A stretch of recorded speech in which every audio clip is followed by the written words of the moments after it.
तो आज हम लोग रिडक्शन मेथड को सॉल्व करेंगे। देखो ये क्वेश्चन है रिडक्शन मेथड का। अगर आपको सही से नहीं दिख रहा होगा तो मैं आपको बता देता हूँ। ये मैं बुक के बैक उस पर कर रहा हूँ क्योंकि मेरे पास पेजेस ख़त्म हो गए अभी। ठीक है, तो थोड़ा सा समझ लो।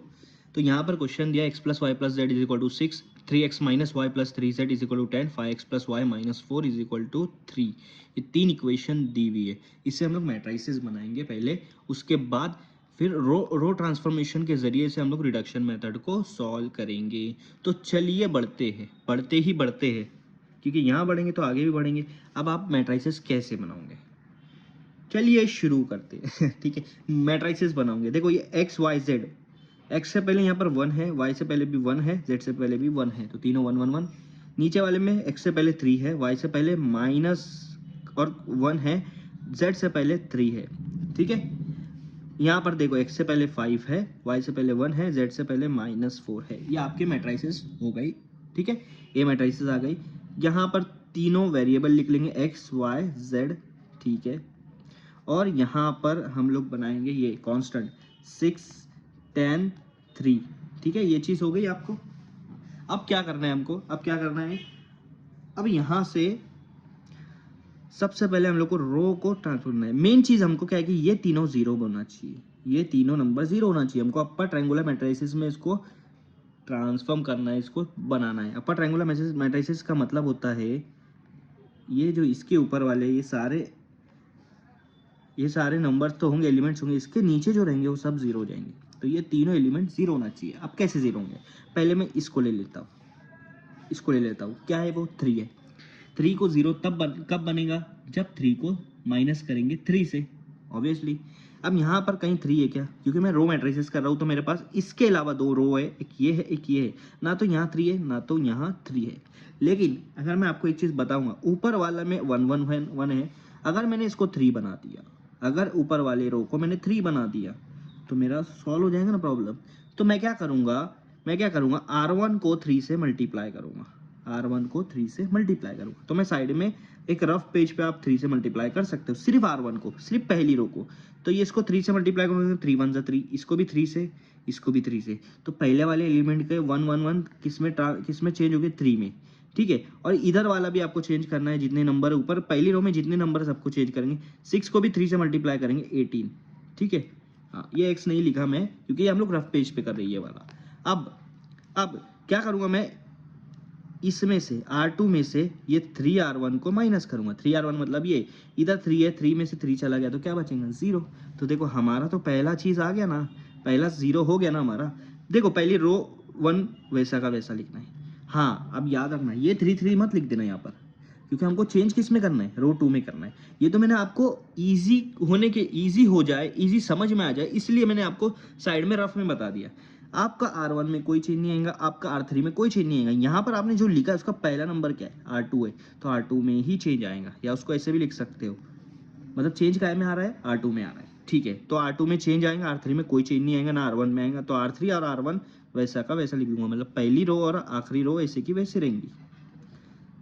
ठीक है, ये भी, इसमें भी R2 में चेंज आएगा तो 6 वैसा, 3 वैसा, 10 वाले में चेंज आएगा जो कि R2 है। ठीक है, अब क्या बोल रहा है कि R2 में से 3R1, मतलब ये जो 3 में से अगर मैं ये वाला 3 गया तो कितना बचेगा, 0, क्योंकि ये पहली रो को ही मैंने यहाँ पर लिखा है 3 से मल्टीप्लाई करने के बाद।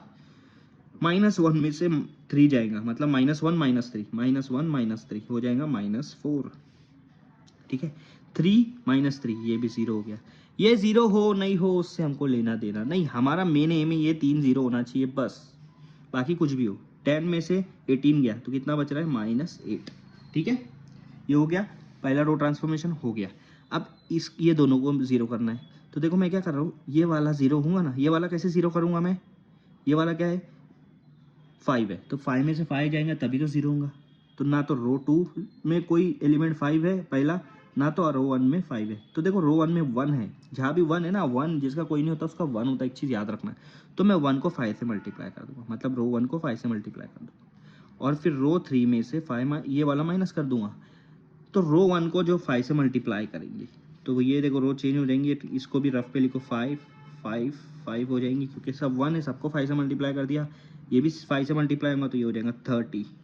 ये समझ में आया आपको, ये समझाने के लिए साइड में लिख रहा हूँ। अब रो 3 में से ये सारे एलिमेंट्स माइनस होंगे, तो रो 1 और रो 2 में कोई चेंज नहीं आएगा। चेंज कहाँ में आएगा? रो 3 में। तो रो 1 अपना ये जैसे कि वैसे लिखो, 1 1 1, 0 -4 0, 0 -4 0, ठीक है। एक्स और वाई वैसा का वैसा, जेड इसमें कोई चेंज नहीं आएगा, ठीक है। ये में इसमें भी कोई चेंज नहीं आएगा, 6 -8 कोई चेंज नहीं आएगा। जो चेंज आएगा वो सिर्फ रो 3 में आएगा। सो हम लोग रो 3 में चेंज करते हैं। क्या करेंगे? रो 3 में से -5r1 कर देंगे, ठीक है। मतलब -5r1 क्या है? ये है, मैंने पहले से ही मल्टीप्लाई कर दिया। r1 को 5 से मैंने पहले से मल्टीप्लाई करके यहाँ लिख दिया, 5 5 5 और 30। अब रो 3 में से ये चीज़ माइनस करो, 5 - 5 0, 1 - 5 -4, -4 -5 -9, 3 - 30 -27। क्या आ जाएगा? 3 - 30 -27, ठीक है। समझ में आया? ओके। तो चलो बढ़ते हैं आगे। 2 0 हो गया, अब ये वाला 0 करना है। अब आप देखोगे जब सेम सेम नंबर होते हैं ना, सेम सेम नंबर, जैसे अगर नीचे भी 2 है ऊपर भी 2 है, तो आप क्या करोगे? 2 - 2 कर दोगे, 0। तो उन दोनों के बीच में क्या ला रहे हो? सिर्फ माइनस ला रहे हो। तो यहाँ भी वैसे करना है। रो 3 में चेंज लाना है, तो रो 3 पहले लिखेंगे, उसमें से r2 माइनस कर दो। और एक चीज़ याद रखना, ये दोनों में कोई चेंज नहीं आना चाहिए, ठीक है, क्योंकि उनको 0 करना था हमको। तो देखो रो 3 में से रो 2 माइनस करना है। अब आप रो 3 में चेंज आएगा, रो 1 रो 2 में कोई चेंज नहीं आएगा, तो रो 1 रो 2 वैसा का वैसा लिखेंगे, एक्स वाई जेड। रो 1 रो 2 में कोई चेंज नहीं आएगा, 6 - 8, ठीक है। अब आगे बढ़ते हैं। देखो रो 3 में से रो 2 गया, 0 में से 0 गया, 0 बचा, -4 -4। देखो मैं यहाँ कर देता हूँ, जिसको नहीं समझेंगे, -4, ये वाला माइनस, फिर r2 में -4 है, ठीक है। ये -4 वैसे को वैसा माइनस माइनस प्लस हो जाएगा, तो +4 - 4 क्या हो जाएगा? 0 हो गया हमारा एम। हमारा जो एम था हमने उसको पूरा कर दिया, तीनों 0 हो गया। -9 में से 0 गया, -9 ही बचेगा, तो -27 माइनस प्लस 8 कितना हो रहा? -19। देखो ये आपका आंसर आ गया, ये आपका फाइनल मैट्रिक्स आ गया। अब इससे आप एक्स और वाई और जेड निकाल सकते हो। तो देखो ये पहली वाली 1 और x से मल्टीप्लाई होगा x बनेगा, +1 y से मल्टीप्लाई होगा y बनेगा, +1 z से मल्टीप्लाई होगा z बनेगा, उसका is equal to 6। x + y + z is equal to 6। यहाँ पर x 0 है तो x को नहीं लेंगे, -4 दूसरा नंबर वाला y रहता है, y लगा दो। z भी 0 है तो हम लोग इसी इसको सॉल्व करेंगे, इज इक्वल टू -8। अब आपको यहाँ मिलेगा -4 y इज इक्वल टू -8, तो आपको y निकालना है, ठीक है। y निकालने के लिए ये -4 हटाना पड़ेगा, तो आप कर दो -4 से दोनों तरफ divide, -4 cancel, minus minus cancel, 4 1 4 2 तो y की वैल्यू क्या आ गई? यहाँ मेरे पास जगह नहीं इसलिए लिख रहा हूँ, y की वैल्यू आ गई 2। y निकल गया मेरा, ठीक। अब यहाँ पर देखो -9 तीसरे नंबर पे लिखा है, मतलब z is equal to -19, -9z is equal to -19, ठीक है। तो ये हो जाएगा z is equal to -19/9, -9 cancel हो जाएगा, 19/9। z क्या आ गया आपका? 19/9 आ गया। x y निकल गया, z निकल गया, आप x निकाल सकते हो। तो साइड में वो भी कर देते यार, जगह तो है नहीं। x + y + z is equal to 6, इस इक्वेशन से आ रहा है। x + y की जगह आ जाएगा आपका क्या आ जाएगा? y की जगह 2 आ जाएगा, और z की जगह आएगा 19/9 इज इक्वल टू 6, ठीक है। जब इसको सॉल्व करोगे तो x की वैल्यू आ जाएंगी 17/9। मेरे पास जगह नहीं है इसलिए मैंने सॉल्व नहीं किया, ठीक है। आप सॉल्व करके देख लो। 2 को उधर लेके जाएंगे, 6 - 2 4 हो जाएगा, फिर 19/9 को भी उधर लेके जाएंगे, 4 - 19/9 क्या हो जाएगा? 4 - 19/9। अब क्रॉस मल्टीप्लाई करो, तो 9 4 सा कितना होता है? 36 - 19/9। 36 में 19 गया, 17 बचा अपॉन 9, तो ये आ गया 17/9। तो x निकल गया हमारा 17/9, y निकल गया 2, z निकल गया हमारा 19/9। इस तरह से हमको क्वेश्चन सॉल्व करना है।